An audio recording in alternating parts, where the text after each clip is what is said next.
Hi, my name is Eric Salazar, and I am the clarinet guy.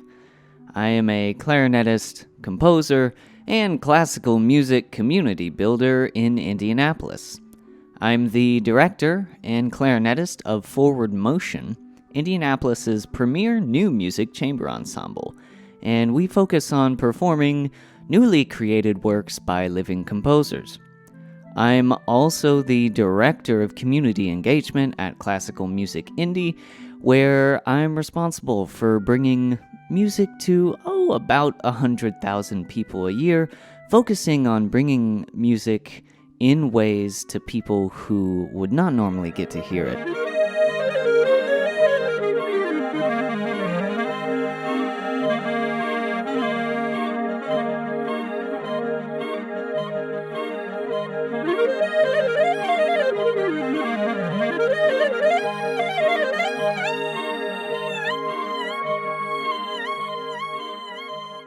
Now, what got me into music in the first place? Well, it was actually Tom and Jerry. I was a rambunctious kid, and watching Tom and Jerry was one of the ways that my mom could get me to settle down after school. So I would flip on the TV and watch Tom and Jerry most days after school, and there's a lot of classical music in Tom and Jerry, and I distinctly remember hearing an episode where I'm pretty sure it was Rhapsody in Blue, which has a terrific clarinet solo right at the beginning, but I distinctly remember hearing that clarinet sound, and I remember going, ooh, that. I want to play that. And fast forward a little ways to my general music class, where we started learning about the different kinds of instruments. And when the teacher played the clarinet for me, I went, oh, that's the Tom and Jerry thing that I like. And so then once I knew that this thing I liked had a name and that name was clarinet, I decided that that's what I would do. So in 6th grade, when you were able to select an instrument to play, I chose clarinet because that was the instrument that I heard in the show I liked. And my fingers were a little small, and the clarinet has these holes on it. And if your fingers don't cover the holes, it squeaks and squawks and sounds pretty dreadful. So the band directors were trying to get me to play saxophone instead, because saxophone has buttons, and you don't need to worry about the squeaking and squawking if you can't cover the holes. But I was like, no, clarinet only. So I embarked on my little clarinet journey with my fingers that could barely cover the holes, and I did band for all throughout middle school and high school.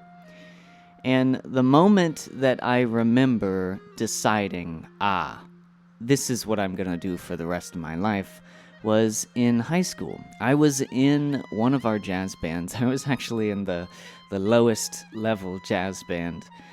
But for some reason, I could solo, which I think was less about how good I was and more about the fact that I wasn't afraid to play solos.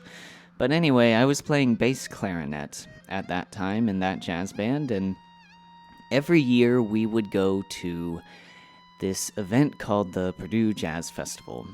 It's basically an event where a bunch of high school band directors bring their jazz bands, and there's judges, and you get to show off the work you've been doing, and you receive scores and whatnot. And we played, and I did what I always do, which was I got up there and I played my solo when it was my turn to do that.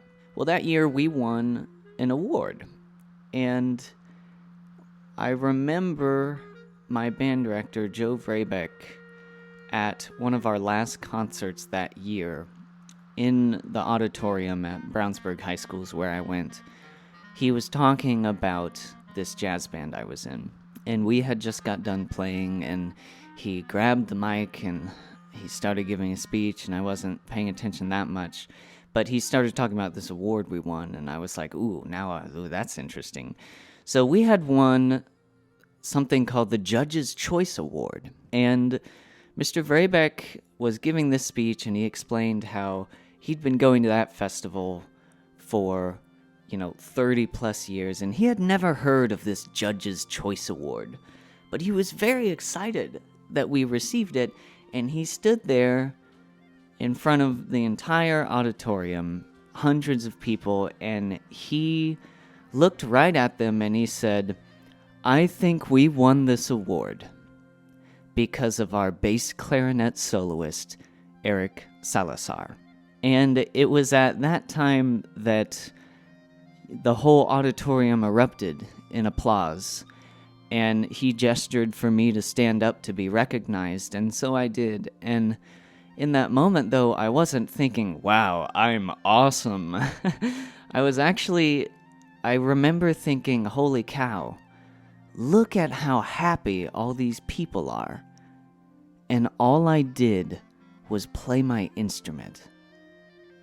I think I'm gonna do that for the rest of my life, so I can keep playing my instrument and keep helping people be happy. And that's the story of how I got into music and the moment that I knew I was going to be a musician for the rest of my life.